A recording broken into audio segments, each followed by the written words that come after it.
లూదియా విషయాన్ని మనం ఆలోచన చేస్తే ఆమెయు ఆమె ఇంటి వారు ఏం తీసుకున్నారని ఉంది?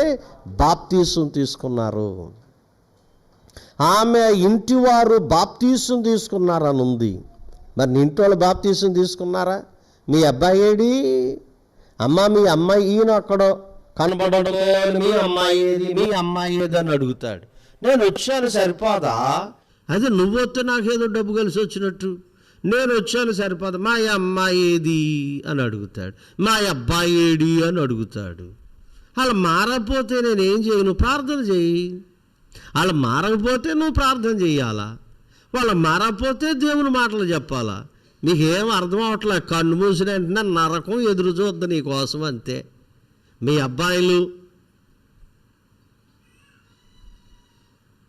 సో లూదియా మనకేం నేర్పుతుందంటే 4వ మాట, ఇంటి వారందరూ బాప్తీసం తీసుకున్నారు. ఇది 4వ విషయం. 5వ విషయం చెప్పి నేను ముగిస్తాను. మిగతా విషయాలు పాల్ గారు మనకు చెప్తారు. చూడండి, ఆ మాట చదవండి. ఇంటివారు బాప్తీసం పొందినప్పుడు ఆమె, నేను ప్రభువునందు విశ్వాసము గలదానని మీరు ఎంచితే నా ఇంటికి వచ్చి ఉండుడని వేడుకొని మమ్మల్ని బలవంతము చేసెను. 5వ లక్షణం ఈమె నుంచి మనం ఏం నేర్చుకుంటామంటే దైవ సేవకులను ఆహ్వానించింది. స్తోత్రం చెప్దాం, హల్లెలూయా. ఈ అమ్మాయి ఏం చేసిందంటే, నేను విశ్వాసము గలదానని మీరు ఎంచితే, నాలో విశ్వాసం ఉందని మీరు అనుకుంటే, నాలో నమ్మకం ఉందని మీరు అనుకుంటే, నేను విశ్వాసంతో బ్రతుకుతున్నానని మీరు అనుకుంటే మా ఇంటికి రండి అని ఏం చేసిందంట? బలవంతం చేసిందంట. మరి ఏనాడైనా దైవ సేవకుని రమ్మన్నావా? ఏనాడైనా దైవ సేవకుని ఆహ్వానించావా? అయ్యా మా ఇంటికి వచ్చి ప్రార్థన చేయండి అని ఏనాడు అన్నావా?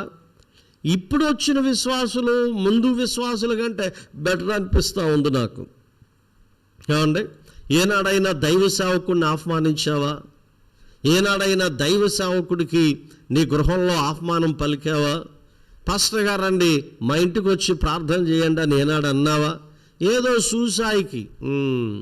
సో ఇది మంచి పద్ధతి కాదు. లూదియా మాట్లాడుతూ ఉంది ఏమనంటే, అయ్యా మా ఇంటికి వచ్చి ఉండండి అని బలవంతం చేసిందంట. ఈ రాత్రి లక్షణాలు నీలో ఉన్నాయా? 5 లక్షణాలు చెప్పాను నేను. 1 లూదియా భక్తి గలది, 2వది వాక్యం విన్నది, 3వది కష్టపడి పని చేసేది, 4వది ఆ ప్రాంతానికి యేసు ప్రభును తీసుకుని వెళ్ళింది, 4వది చెప్పండి ఆమె ఇంటి వారు బాప్తీసం తీసుకున్నారు, 5వది చెప్పండి దైవజనుని ఇంటికి ఆహ్వానించింది. మా పాస్టర్ గారు చెప్తుంటే విన్నాను. ఆయన ఒక ఇంటికి వెళ్ళాడట. ఇంటికి వెళ్తే వాక్యం చెప్పిన తర్వాత అయ్యగారు కొంచెం భోజనం చేసి వెళ్ళండి అన్నారంట. ఆ ఇంటి వాళ్ళు ఏం చేసి భోజనం చేసి వెళ్ళండి అంటే, సరే అమ్మ పట్టురా అన్నాడంట ఆయన. పట్టుకురా అమ్మ అంటే పట్టుకొచ్చిందంట ఆ అమ్మాయి. మట్టి పిడతలోన ఇటు మట్టి గిన్నెలో జావ గాసి పోసిందంట. వాళ్ళకి అదే ఉంది.